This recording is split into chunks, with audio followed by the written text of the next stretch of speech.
안녕하세요.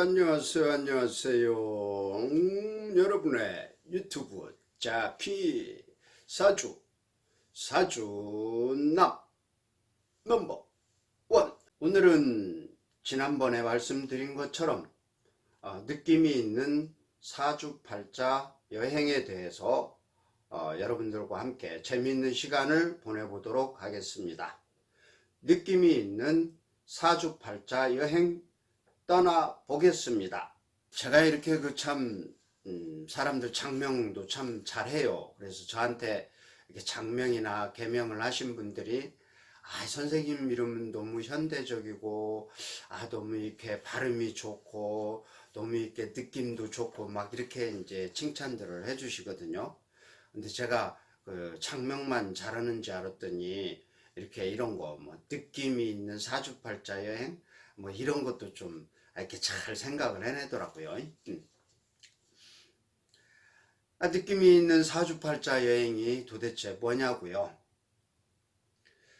사실 우리가 잘 몰라서 그렇지 명리학이나 역학이라고 하는 학문은 인류 역사와 아주 밀접한 관련이 있습니다. 역학을 예로 들어볼까요? 역학이라면 대부분의 사람들이 주역을 떠올릴 것입니다. 주역이란 주나라의 문왕이 만든 역이라는 뜻이지요. 그렇다면 주역 이전에는 역학이라는 것이 없었을까요? 천만의 말씀 만만의 콩떡입니다. 물론 여러분들 중에는 주역이라는 말을 많이 들으셨지 다른 역에 대해서는 들어보신 적이 별로 없을 것입니다. 하지만 주역 이전에도 역학은 있었습니다. 여기에 보시면 유목시대 한나라 연산역, 농경시대 은나라 귀장역, 고대국가시대 주나라 주역 이렇게 써져 있죠. 이 말이 뭔 말이냐면 중국의 역사를 보시면 한나라, 은나라, 주나라 이렇게 되어 있습니다. 물론 이 앞에 요임금과 순임금이 있고 우리 민족에게는 단군 조선의 역사가 있습니다. 그런데 어떤 사람들은 이 은나라까지는 우리 동이족의 역사이고 중국의 역사는 이 주나라에서부터 비로소 중국의 역사가 시작된다라고 그렇게 주장하는 사람도 있습니다. 어떤 것이 옳고 그른지는 너무 오래전의 일이라 좀 정확히 알기는 어렵겠지만 어쨌든 한나라, 은나라, 주나라 이 나라마다 각각의 역학이 있었다는 것이죠.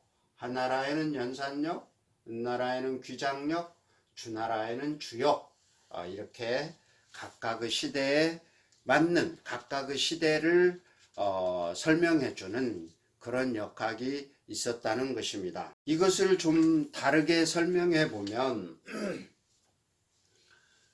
한나라 시대의 연산역은 유목시대의 역학입니다. 즉 사람들이 식량을 찾아서 떠돌이 생활을 하던 그런 시대의 역학이라고 할 수 있죠. 은나라 시대의 귀장역은 농경시대의 역학입니다. 떠돌이 생활을 청산하고 어느 한 지역이나 약간의 다른 지역으로 이동을 하거나 하면서 농사를 짓던 시대의 역학이라고 할 수 있습니다.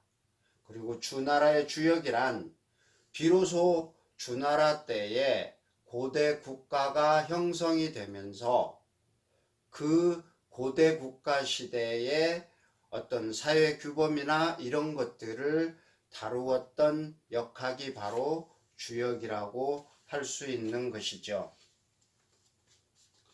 좀 더 부연 설명을 해드리면 연산역은 아직 국가 체계가 형성되지 않아서 부족과 시족들이 난립하였던 시대이면서 식량을 찾아서 끊임없이 이동하던 유목시대의 역학입니다.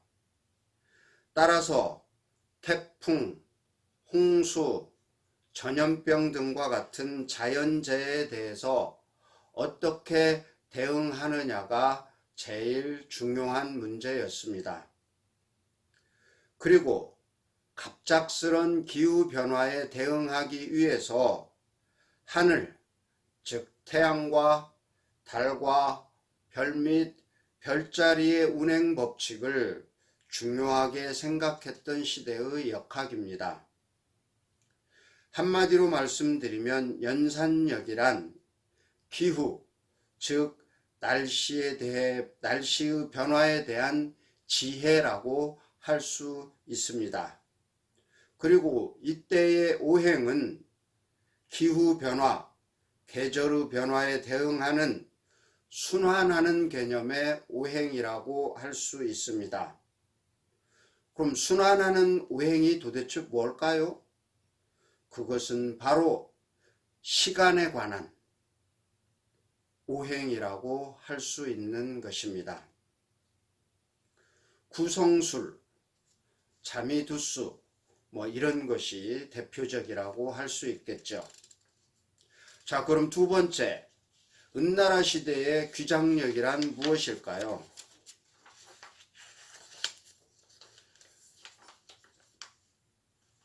식구가 많아지고, 그리고 또 이게 떠돌이 생활이 너무 힘들고, 그러다 보니까 우리 좀 어디 한 군데서 이렇게 정착해서 살면 안 될까? 그런 이상한 생각을 하는 사람들이 또 나올 수 있었겠죠. 그럼 뭔가 좀 머리가 깬 사람들에 의해서 이제 농사법이 차츰차츰 농사법이 발전이 된 것이겠죠. 그러면서 한 장소에 정착하여 농사를 짓기 시작하던 때의 역학, 한마디로 말씀드리면 정착시대의, 농경시대의 역학이 바로 귀장력인 것입니다. 한 군데에 정착해서 농사를 짓고 살다 보니까 식량이 풍부해지고 그에 비례해서 많은 인구가 새로 유입이 되고 그러면서 작은 도시들이 생겨나기 시작했겠죠.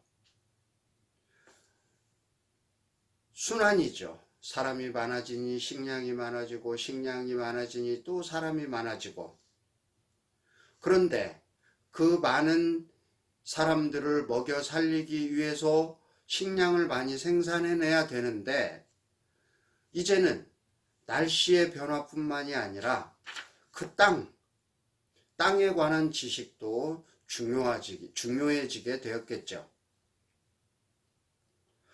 저기다가 심으니까 벼가 잘 자라서 이게 수확이 많아지더라. 저기는 벼를 심으니까 벼가 다 말라 죽더라. 그럼 저거는 다른 걸 심을 게 없을까? 이렇게 이제 기후와 그 땅에 대한 그런 지식을 가지게 된 것이죠.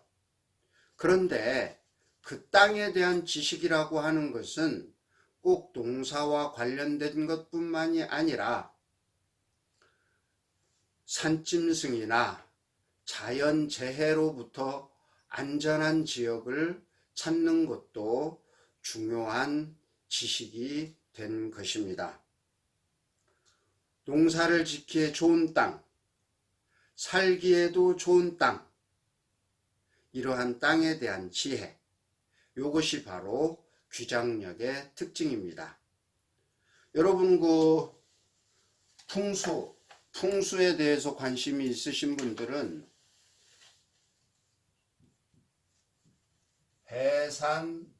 해산임수라고 하는 말을 아주 많이 들어보셨을 것입니다. 해산, 산이 뒤에 있고 임수, 앞에 물이 있다. 근데 이 물이 너무 큰 강물이나 뭐 쫄쫄쫄 흐르는 냇물이 아니라 좀 적당히 크고 적당히 많은 물이 흐르는 그런 강이 있는 곳. 배산이라고 하는 것은 동네 뒤에로 야트막한 산들이 쭉 있어서 저기 지금 호랭이 내려온다 뭐 이렇게 멀리에서도 산짐승으로부터 안전을 지킬 수 있었던 그런 땅을 배산이라고 하였던 것이죠. 태양과 달과 별의 운행에 의해서 영향을 받는 지구 기운의 변화, 즉 하늘의 기운이 땅의 기운과 어떤 연관성이 있는지, 그리고 어떤 땅 기운을 가진 땅이 우리 사람들에게 좋은지, 이런 것들을 연구했던 학문, 그게 귀장력이죠. 유목시대에는 공간과 시간을 특별히 구분하지 않고 두루뭉실하게 보면서도 시간을 중요시하게 생각했습니다. 그러나 이제 농경시대에는 그 두루뭉실했던 시간과 공간에서 시간과 공간이 좀 더 확실하게 구분이 되고, 그리고 공간을 중요하게 생각했던 그런 역학이라고 할 수도 있습니다. 제갈공명 아시죠? 제갈공명이 적벽대전에서 바람을 부를 때 사용한 방법이 이 기문둔갑이라고 합니다. 그런데 뭐 어떤 사람들은 제갈량이 도수를 부린 게 아니라 그때의 그 적벽대전이 일어났던 그 지역의 지형과 기후와 이런 걸 다 미리 컴퓨터에 딱딱딱딱딱 넣어가지고 언제 때 이렇게 동남풍이 불더라? 그걸 알았기 때문에 이 동남풍이 불어온 것이지, 제갈공명이 이런저런 진법을 쓰거나 그런 것은 아니다라고 이제 주장하는 분들도 계시긴 한데, 제 입장에서는 뭔가 좀 제갈공명이 뭔가 좀 그런 것이 있었던 것 같아요. 자, 이제 유목시대를 거치고 농경시대를 거쳐서 사람이 차츰차츰 많아지고 도시가 많이 생기고 도시가 커지고 하면서 마침내 상당한 규모의 국가가 형성되었습니다. 그런데 사람이 많아지고 나라가 커지면서 그 집단을 다스리는 지배계급과 다스림을 받는 피지배계급으로 나누어졌죠. 그리고 결혼제도, 시장경제, 관료주 등과 같은 다양한 행정체계와 규범이 나타나게 되었습니다. 크게는 하늘과 땅을 빗대어 왕과 신하의 기준으로 삼았고 왕과 백성의 기준으로 삼았습니다. 그리고 작게는 아버지와 어머니, 아들과 딸 등과 같은 가족을 위주로 한 인간관계도 중요해졌죠.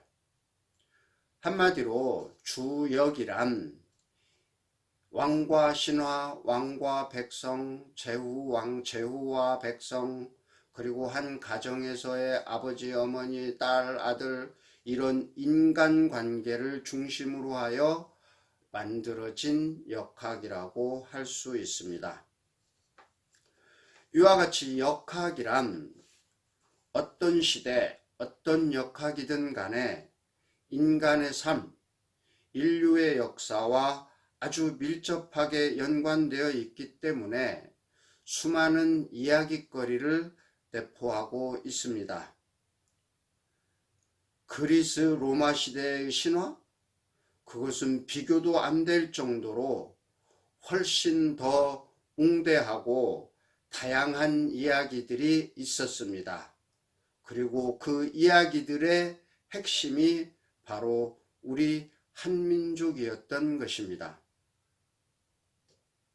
그런 수많은 오랜 역사와 수많은 신화들을 간직한, 전설들을 간직한 우리 한민족이 차츰차츰 그 세력이 약화되면서 그 많은 것들을 잃어버렸다고 하는 그 사실이 너무너무 안타깝습니다.